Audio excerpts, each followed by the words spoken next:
লীগের সবচেয়ে বড় দোষর জাতীয় পার্টিকে আমরা আপনারা কিছু কথা না বলে তাদেরকে প্রশ্রয় দেওয়ার কারণে আজকে তারা সাহস করেছে।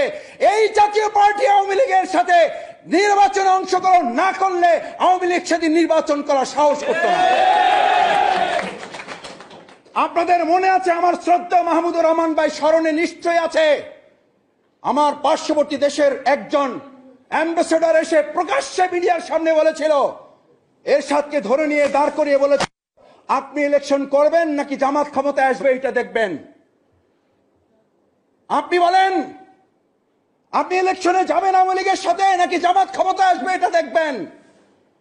আমি ওই পার্শ্ববর্তী দেশের সম্মানিত রাষ্ট্রদূত এবং আমাদের জাতীয় পার্টির মরহুম নেতা, আপনি চলে গেছেন, কোনো কথা বলতে চাই না, আল্লাহ আপনাকে মাফ করুন, জান্নাত দান করুন।